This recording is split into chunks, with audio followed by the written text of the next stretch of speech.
Agora é hora do Mambucaba News Entrevista.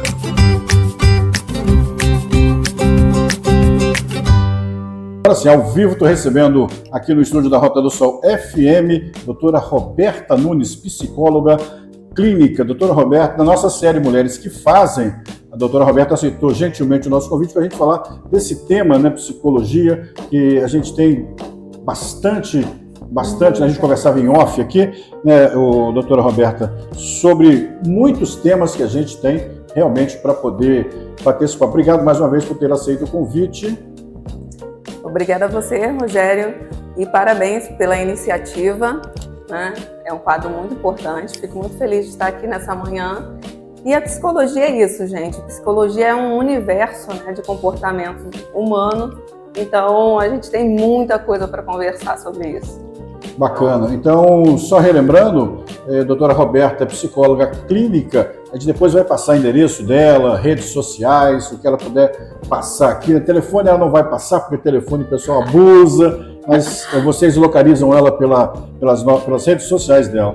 Doutora Roberta, vamos falar um pouquinho da sua história, né? Que afinal a gente está falando das mulheres que fazem. Como é que começou essa paixão pela psicologia? Me dá como você formou, onde formou? Vai trazendo sua biografia. Vai ser muito bacana falar sobre isso, porque eu me formei em 2015, né? Comecei a faculdade em 2010 e eu estudei na Santa Úrsula, que é uma universidade, né, lá em Botafogo, no centro do Rio, Universidade Católica.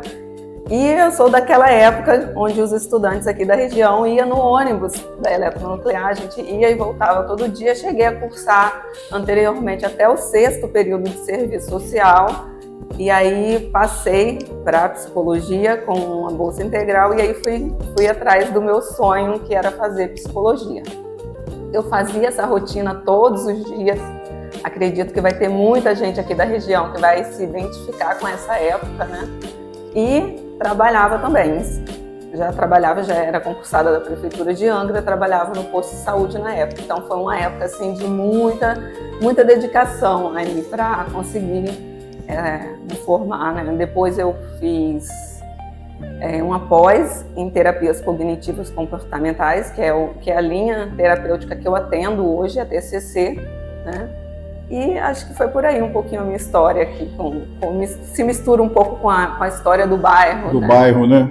Eu sempre falo muito isso, doutora Roberta, o pessoal que faz faculdade fora são verdadeiros heróis, porque depois de um dia de trabalho, encarar essa estrada, né? Sim, não é fácil, sim, né? Ou para o Rio ou para Barra Mansa, sim. Depois retornar na madrugada, chegam aqui meia-noite, 1h mais ou menos, e no dia seguinte tem que estar ali batendo ponto para continuar o trabalho, né? Então, eu sempre classifiquei isso com pessoas que são heróis mesmo, né? A galera tinha que se dedicar mesmo, não dava tempo de brincar. Você fez... Psicologia são 4 anos? São 5 anos. 5 anos. Isso, são 5 anos. E depois 1 ano e meio de pós-graduação. E aí você se formou em 2015? Eu me formei em 2015, cheguei a atuar naquela época. Depois eu fiquei um tempo só na prefeitura mesmo, né? Eu fui concursada durante 12 anos. E quando a minha filha nasceu, a Liz, minha segunda filha... Aliás, Rogério, hoje é aniversário da minha filha Mariana. Opa, parabéns para ela. Quantos aninhos? Parabéns, Mariana, 19 anos. Mariana, que é um orgulho, vai fazer faculdade lá em Niterói, mas dessa vez não vai e volta, né? Vai ficar lá, Vai ficar lá, ela passou para a UF Niterói. Parabéns, filha. E aí, quando veio a minha filha caçula, né, eu abri mão do concurso público e fui para o consultório. A gente já estava num período pós-pandêmico, onde a procura pelo serviço de saúde mental cresceu muito e eu fiquei ali no consultório. Migrei para o consultório exclusivamente. E aí você se formou em 2015, você começou a clinicar a partir de? Eu comecei a clinicar ali por volta de, agora 2020, um pouquinho antes da pandemia, né? Talvez um pouco ali quando saí da faculdade, mas ficava inviável, né, o consultório, mais a rotina da prefeitura, que era um serviço em tempo integral, né, horário comercial. E aí em 2020, 2019 eu pedi exoneração, 2020 eu comecei a atender. Ah, bacana. E aí, doutora Roberta, a gente teve uma uma época que foi a pandemia, não sei se os atendimentos começaram na pandemia ou foi pós-pandemia. Uma vez batemos um papo, acho que 2022, 2023 talvez, com uma psicóloga, e ela explicou o seguinte, os atendimentos dela quintuplicaram no pós-pandemia, né? Sim, sim. A gente tem... Só te interrompendo, desculpa. Sim. Ela, inclusive, falou que a incidência de crianças que ela começou a atender na idade baixa foi muito grande também. Sim, nós temos um marco na psicologia, que é o período da pandemia mesmo, onde as pessoas voltaram o olhar para o cuidado com a saúde mental. Então, isso a gente começou a notar desde a infância, porque antes da pandemia a gente pode dizer que a grande demanda infantil era voltada para crianças que já tinham um possível diagnóstico, né? Então, com a pandemia a gente abriu esse horizonte para tratar da saúde mental, não só quando a gente está ali na doença, na patologia, né? Hoje a gente tem o que chamamos de psicologia positiva, que é também cuidar e desenvolver as nossas fortalezas. Então, a gente tem essa divisão aí na psicologia com o período da pandemia. E uma constatação, né, que foi nesse período de pandemia, a dificuldade de relação das famílias. Porque o que parece é que as famílias não se relacionavam como antigamente, em função do celular, muito trabalho, sim, pai e mãe trabalhando, filho no celular, aquela coisa toda. E na pandemia, como a gente não podia sair de casa, teve que ter aquele convívio diário, né? O retorno do convívio diário de uma família, que antigamente a gente tinha esses convívios diários, né? Sentar, assistir televisão junto, conversar, almoçar junto, sim, né? Então, assim, isso parece, inclusive aumentou os casos de violência nas famílias, com a mulher, com as crianças, inclusive, né? Sim, sim.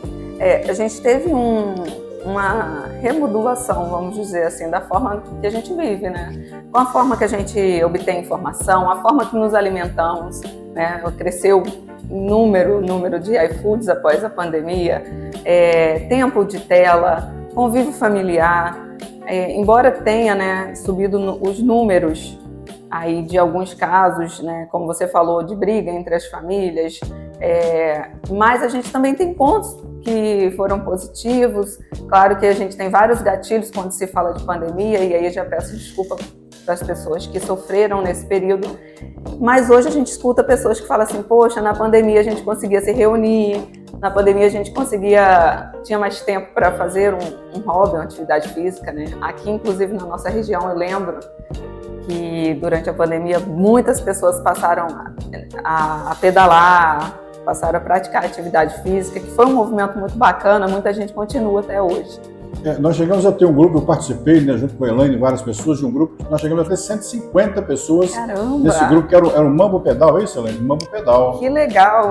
Aí depois, com a volta à rotina, isso, o grupo foi dando aquela parada, algumas pessoas continuam pedalando, outras a gente não vê mais, mas enfim, foi um movimento de atividade física bacana, né? Isso, e eu lembro, eu digo que o percurso que eu mais gosto de correr ali é o Chapéu do Sol, e eu encontrava muitas pessoas, né, pedalando e correndo durante esse período. Então a gente teve essa busca por se comportar, se relacionar de forma diferente também após a pandemia. Um outro ponto muito importante, Rogério, da gente falar é realmente do uso da internet, né? Hoje a gente tem na psicologia essa demanda que é um tanto nova, né, de dividir esse viés, onde o uso da internet é prejudicial, a gente não pode falar patológico, porque a gente ainda não tem uma classificação, um CID para esse tipo de sintoma, mas a gente sabe que nós tivemos pontos também muito negativos com esse uso excessivo das redes sociais, né? Então, eu estou falando daquele sujeito, por exemplo, que não consegue socializar pessoalmente, talvez, que tem um prejuízo muito grande social e comportamental com esse uso excessivo de tela, e é uma demanda relativamente nova para a gente, enquanto psicólogo, fazer esse acompanhamento terapêutico e tratar esses sintomas em terapia. Teoricamente virou um vício, né? Não sei se teoricamente ou na prática mesmo virou um vício, né? Isso. Porque tem pessoas que não estão almoçando e com o celular na mão. E assim, é claro que a gente precisa do celular, a gente precisa atualizar o que acontece, mas você vê que às vezes é muita coisa fútil na realidade, né? Não seria fútil, mas dispensável naquele momento em que você está fazendo uma refeição, está assistindo uma televisão, ou está num restaurante almoçando, né, com a esposa, com os filhos, né, e marido, e a pessoa está ali, ao invés de estar aproveitando aquilo. A gente sempre fala muito, eu gosto de caminhar também pela praia ali na Vila Residencial, Roberto, às vezes a gente está passando ali, a pessoa está sentada naqueles banquinhos, de frente para aquele mar, bonito, às vezes o sol está bacana, e a pessoa está ali no celular mexendo. O pai fala para ela, olha como é que está perdendo a chance de curtir um visual ímpar, né, aqui da nossa região. Ou seja, é a compulsão, na verdade vira uma compulsão, né? Isso, exatamente. Você falou duas coisas muito importantes, né? Hoje nós temos uma possível discussão teórica se o vício nas redes sociais ou na internet, ela chega a ser comparado a um vício como o uso de entorpecentes, né? Então, tem muitos pesquisadores que falam que sim, e aí eles têm uma justificativa, né? E nós temos também muitos pesquisadores que falam que não, porque você não tem a substância química em si. Porém, em ambas linhas de raciocínio, a gente tem o fato de que dispara a mesma região no cérebro, né? Então, você tem ali vamos dizer, o mesmo prazer instantâneo, vamos dizer assim, do que uma droga, uma substância química em si, propriamente falando. Então, a gente tem essa discussão também no campo científico, mas o fato é que para o indivíduo que sofre com esses sintomas de ter que ficar conectado a maior parte da sua vida, ele tem um prejuízo psicológico muito grande a ponto de trazer prejuízo para a qualidade de vida dele, né?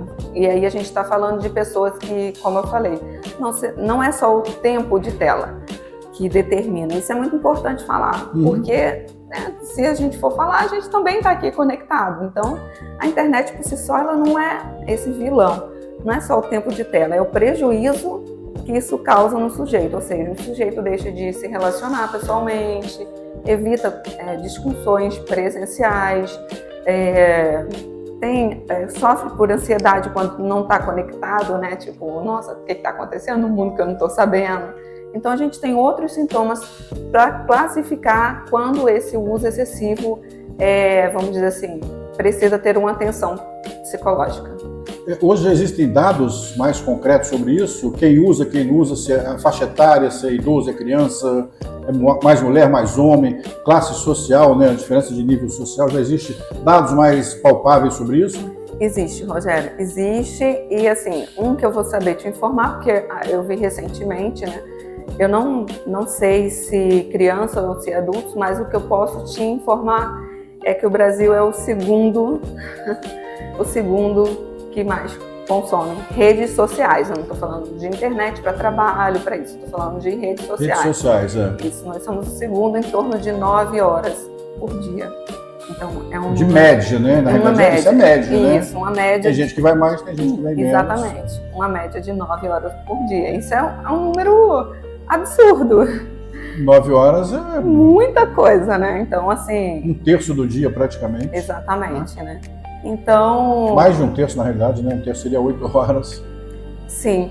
E para as mulheres, né? Já que esse quadro é mulheres que fazem, vamos dizer que tem um ponto aí que a gente pode tocar aí no comportamento feminino, e que eu acredito que as redes sociais traz isso pra gente e acaba desencadeando um grau de ansiedade muito elevado nas mulheres, que é o fator mesmo comparação, né? Hoje em dia a gente pode se comparar com qualquer pessoa aí nas redes sociais, e isso causa um sofrimento psicológico em muitas mulheres que não têm uma autoestima bem desenvolvida, que não tem, vamos dizer assim, que ainda está, principalmente as adolescentes, né?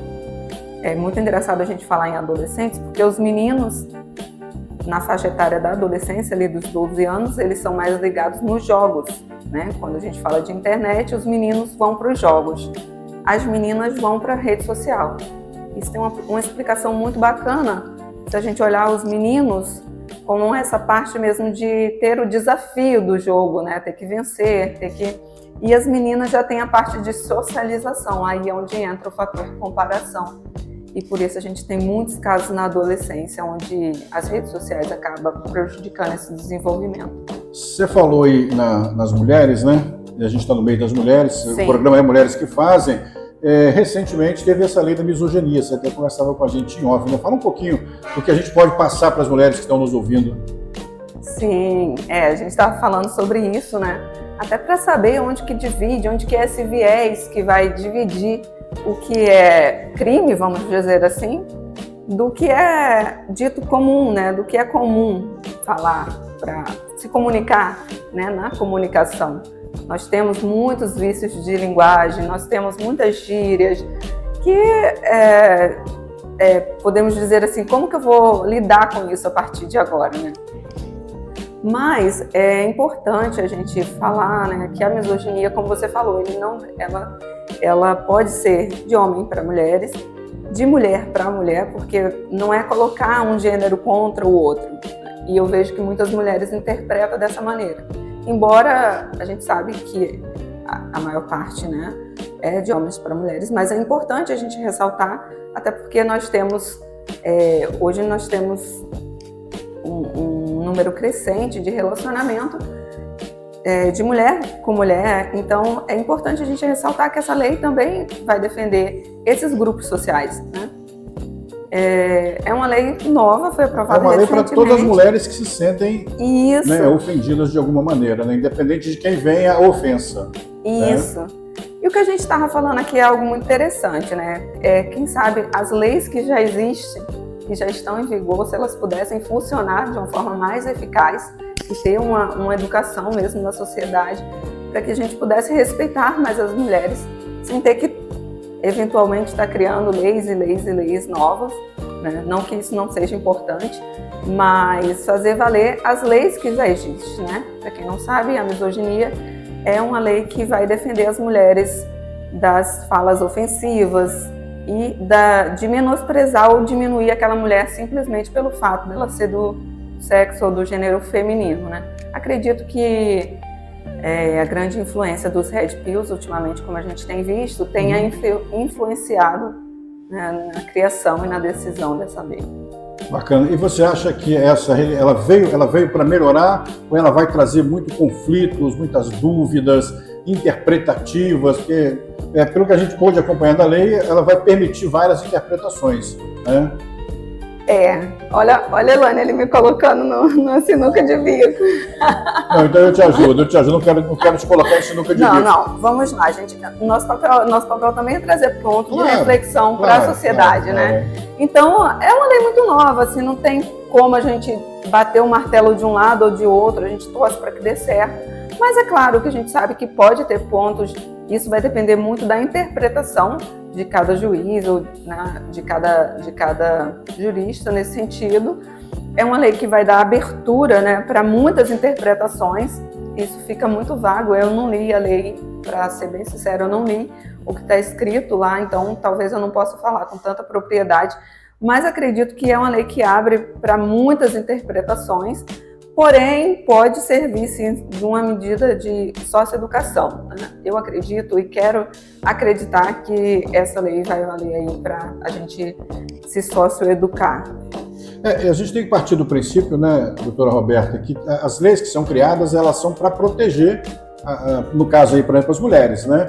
É o que você falou, já tem algumas leis. A própria Constituição tem a lei normal de ofensa, né? Se for ofendido, você pode recorrer. A gente tem a Lei Maria da Penha, que veio ajudar, e veio mais essa lei agora para complementar. E assim, é ponto pacífico, né? Que o que a gente precisa é que realmente as mulheres sejam protegidas com mais justiça. A gente ainda vê muita injustiça, né? Eu até comentava para você, acho que um dos ganhos que a mulher teve foi a criação da Delegacia das Mulheres, né? Porque, queira ou não queira, o ambiente de uma polícia, de uma delegacia, era um ambiente mais masculino, né? Então hoje tem um tratamento específico para as mulheres, na Delegacia das Mulheres, então isso foi um avanço muito grande, né?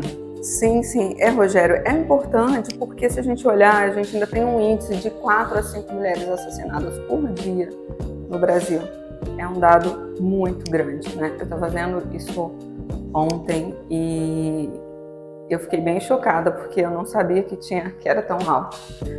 Mas isso é dividido por regiões. Só para te ilustrar, semana passada, se não me engano, foram 2 casos em Paraty. Olha. Ou seja, tá aqui no nosso quintal, como a gente brinca, sim, né? Uma delas morta a paulada, inclusive. Isso a gente está falando... É inadmissível nos dias de hoje, né, doutor Roberto? Sim, isso a gente está falando de casos de morte simplesmente pelo fato de ser mulher, né? Não absolutamente ter feito algum crime. Eu sempre sou questionada sobre isso. A grande maioria, né, que a gente observa no noticiário, é por término de relacionamento. Isso. Ela não quer continuar um relacionamento, né, com aquela pessoa, e aquela pessoa não aceita mais. Né? Isso é importante a gente pensar que é algo muito cultural, né? Inclusive hoje a gente tem, se a gente fosse abrir um leque aqui, um canivete suíço, é isso? Aqueles que tem várias opções. O homem ainda tem essa questão enraizada de se sentir dono, né, como propriedade, porque é algo cultural. Não estou aqui colocando o homem contra a mulher, mas até o fato de nós mulheres, quando se casava, adquirir o nome do homem, era por uma questão de propriedade, não era só para dizer que agora estava casado. Então, é algo que culturalmente vem muito enraizado, essa questão de você é minha propriedade. Isso demanda muito tempo. Para mudar uma cultura demanda muito tempo. Então, algumas gerações, né? Leva algumas gerações. Exatamente. Mas eu fico feliz, que eu acredito que de certa maneira, a gente está evoluindo nesse sentido. Precisamos acreditar dessa forma.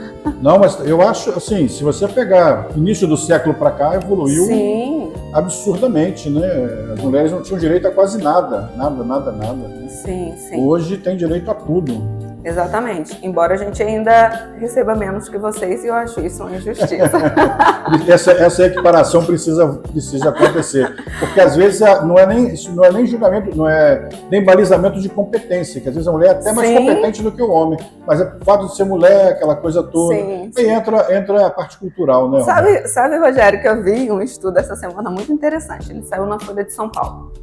Estava falando a história dos velhinhos da praça, né? Que a gente encontra muitos velhinhos na praça e que joga xadrez. Dominó, os aposentados. Isso. E aí tava um questionamento, né? Por que a gente não encontra as velhinhas na praça, né? Porque elas estão dentro de casa, ou fazendo crochê, ou preparando o almoço, né? São donas de casa, né? A gente está cuidando de alguém até o final da vida, né? Então, por aí a gente tira que a importância da mulher mesmo, né? A gente é um pilar para o desenvolvimento da sociedade. Não que o homem não seja, mas a gente tem funções diferentes dentro desse arranjo social. Então, é muito importante defender, sim, os direitos da mulher. Quando a gente fala isso, parece que a gente perde um pouco vamos dizer assim, a doçura da feminilidade. Não é necessário a gente perder a doçura da feminilidade para defender os nossos direitos. Não, então, eu vejo assim, na minha opinião, né, é uma opinião pessoal, qual foi a evolução? A mulher também ascendeu na parte de trabalho, mas, por exemplo, o homem também ascendeu no lar. Você vê hoje muitos casais em que as tarefas domésticas são compartilhadas. O marido chega em casa, às vezes arruma a casa, lava a vasilha, lava a roupa, seca, ela passa. Passa não porque hoje ninguém mais passa roupa, né? Sim, mas se lava. É um ser humano funcional. Exatamente. Você vê que isso conseguiu dando uma certa equilibrada. Não é todo mundo, a gente já vê muita situação assim, né? Mas hoje, então, isso foi um avanço de conquista das mulheres. Sim. Porque eu me lembro, né? Eu sempre falo muito com a Elaine, quando a gente começou a namorar, meu sogro chegava do trabalho, ou às vezes ele saía lá com os amigos, quando ele chegava em casa, ele tomava banho, deitava no sofá e ficava esperando a minha sogra arrumar a janta para ele. Para ele, né? E ela fazia com todo carinho, ela não reclamava, não tinha nada. Mas era assim, era cultural, era cultura, né? O homem não tinha esse trabalho de arrumar cozinha, de fazer almoço, de fazer isso e aquilo, né? Então, assim, eu acho que isso é uma grande evolução. E uma das conquistas das mulheres, eu acho que foi isso também. Né? Sim, você tem total razão, né? Hoje a gente busca relacionamentos onde, de fato, essas tarefas sejam divididas, né? Até porque as mulheres também hoje têm uma carga horária de trabalho, então fica praticamente inviável, né? Se você tenta dar conta disso tudo sozinha. Mas, como você falou, a sua sogra, o seu sogro são de outra geração e a gente vem mudando isso, né? Hoje a mulher já não quer se relacionar dessa maneira, né? E não tem nada de errado com isso, da geração anterior. Só que a gente mudou, né? A gente vem mudando, como falei. As mulheres hoje querem trabalhar, querem ter tempo de lazer. Então, acho que fica justo ter essa participação masculina nos trabalhos, nos serviços domésticos. E eu ia te falar isso, né? Eu acho que também não tem nada que desabone a mulher que fala assim, eu quero ser dona de casa. Assim, o que a gente entende hoje e acha bacana é que ela tem o direito de escolher o que ela quer fazer. Né? Exatamente. Eu quero ser dona de casa, vou cuidar dos meus filhos. Ótimo. Exatamente. Né? Ela não deve ser recriminada nem discriminada por isso. Né? Mas você não é independente. Ela é independente, ela escolheu o que ela quer fazer. Eu acho que independência é isso, né? Isso. Você ter o livre-arbítrio de escolher aquilo que eu quero fazer. Eu quero trabalhar, eu quero ser psicóloga. Tá? Mas eu quero cuidar do meu filho, quero ficar em casa cuidando dos meus filhos. Tenho 2, 3 filhos, quero cuidar deles. Isso. É liberdade de escolha, né? Isso. E isso o companheiro precisa permitir isso, né? Isso. Hoje a gente não tem mais aquela receita de bolo, vamos dizer assim, de que, claro, que isso vem se modificando, né? Mas que a mulher obrigatoriamente precisa ser a mãe. Até a gente tem, né, por exemplo, leis que agora a mulher não precisa ter filhos para fazer uma ligadura, né? Que antes, há muito pouco tempo atrás, precisava ter filhos, precisava que o companheiro assinasse. Então, a gente também observa essa evolução das leis no sentido de dizer assim, mulher, você escolhe, né? Você escolhe o que você quer ser. Você tem um corpo, esse corpo é seu, e você pode ser independente com isso. Inclusive, eu acho que essa foi uma lei assim, que causou muito avanço, a gente poder escolher sobre essa decisão que é muito importante na vida da mulher, se ela quer ou não maternar. Né? Claro. Então, é a opção de escolha, né? Isso. E há pouco tempo atrás a gente não podia fazer isso de forma independente. Hoje é isso que você falou. Eu não quero ter filhos, ou eu quero ter filhos, quero cuidar da minha família, ou eu não quero, vou lá, faço a minha laqueadura, e enfim. Joia. Gente, estamos conversando com a doutora Roberta Nunes, psicóloga. Ela vai passar agora as redes sociais dela, a forma de contato com ela. Isso. O meu Instagram é @psirobertanunes e o WhatsApp, Rogério? Vamos lá, Psi é PSI Roberta Nunes. Tá. Isso. Esse é o meu Instagram. Geralmente lá eu posto coisas voltadas para o campo da psicologia, um pouco de rotina, porque eu acho que não é um Instagram totalmente profissional, porque eu acho que a gente tem que mostrar que a gente não é um robô. Eu não sou um robô. E o meu WhatsApp, né, eu atendo de forma presencial aqui no Parque Mambucaba e atendo online para ir para o Brasil e para o mundo. Inclusive, tenho alguns pacientes que são daqui da região e foram embora e continuam atendendo. Então, né?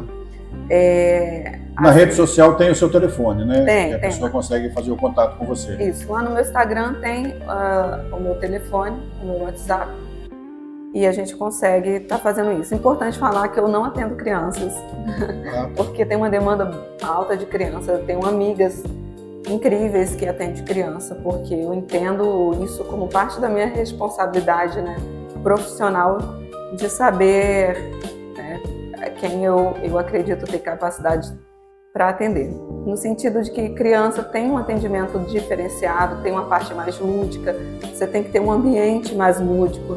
Então, eu não atendo criança, atendo a partir dos 12 anos, demandas diversas aí do campo da psicologia. A gente teria mais algum tema para a gente estar conversando, doutora Roberta? Uau, muitos temas, né? Se a gente for pensar, por exemplo, vamos falar de temas femininos, porque não... Eu vou só te falar, a gente não tem muito mais tempo também não, tá? Já são 10h40, não, 10h35, eu preciso encerrar mais ou menos umas 10h45, mais ou menos, uns 10 minutinhos. Tá, joia. Vamos falar, Rogério, então, quero trazer aqui uma pauta sobre as mulheres aí que passam, né, que sofrem um pouco mais com os nossos rankings de transtornos no Brasil, que seria a depressão e a ansiedade, são os que lideram, né? Então, por que as mulheres são as mais afetadas com isso, né? Acho que é algo bacana para se falar. Eu não gosto muito de falar sobre patologia, porque eu acho que tem muita coisa boa para a gente falar e é muito bom a gente levar notícia boa. Mas informação nunca é demais e a gente tem esse índice muito alto de mulheres que vem crescendo assustadoramente com os transtornos depressivos e ansiosos, né? E temos algumas justificativas para isso. Hoje, por exemplo, além dos fatores hormonais, e é muito interessante falar sobre isso, principalmente no caso da depressão, geralmente no consultório eu tenho essa demanda com as mulheres que têm essa demanda depressiva e ansiosa, mas a gente tem os fatores hormonais que acabam recaindo um pouco mais sobre o corpo da mulher, né? Por exemplo, a gente pode ter episódios depressivos pós-parto, no luto, na menopausa, que é muito importante a gente falar sobre isso, né? E eu vou falar agora talvez para a rede de apoio dessa mulher, né? Para os parentes, para os amigos, porque às vezes essa mulher não tem acesso mesmo à terapia ou não consegue fazer um acompanhamento psicoterápico, mas eu vou falar talvez para a rede de apoio dessa mulher para não diminuir, não menosprezar, né? Talvez hoje o maior empecilho que a gente tem é tratar esses transtornos como algo sem importância. Então a rede de apoio ali, o marido ou os pais mesmo, os familiares em volta, entender que talvez tudo tá de boa, vamos dizer assim, nossa, mas tá tudo muito bem na vida dessa mulher, né? Ela tem tudo, e essa mulher tá ali depressiva, ansiosa. Entender que não é questão de ter, né? De ter as coisas. A gente liga muito o fato da depressão a isso. Ah, mas ele tem tudo, ela tem tudo, e assim.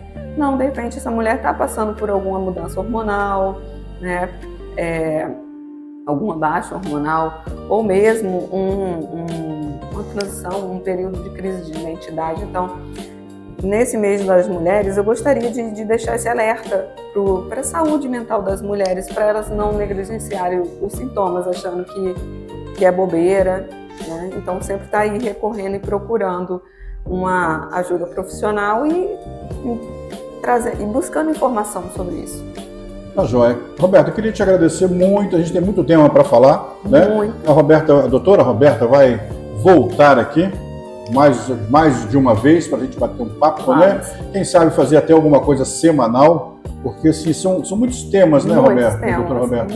Muitos temas e assim, a gente abordar eles de forma mais detalhadas, né? Olha, eu gostaria muito de falar sobre comportamento alimentar, que eu acho que é algo que as mulheres sofrem muito, né? Todo dia tem uma dieta nova, todo dia tem um produto milagroso, e aonde que o nosso cérebro acompanha isso? Como que a mulher lidar com isso, né? Em que fase, em que idade? Tem muitos temas, né? Temos temas de relacionamento, temos muitos temas, então eu adoraria fazer essa participação, acho que seria muito bacana. Trazer um tema específico e destrinchar esse tema, né? Porque aí a gente vai ter tempo para falar mais sobre um tema específico. Aqui a gente falou de forma generalizada, falou um pouco da sua carreira. Então tá bom, te agradeço muito. Eu que agradeço, o convite está sempre aberto para você, os microfones da Rota do Sol FM, para estar trazendo essas informações para as mulheres. Muito obrigada, Rogério. Até a próxima. Valeu. A Rota do Sol apresentou Mambucaba News Entrevista.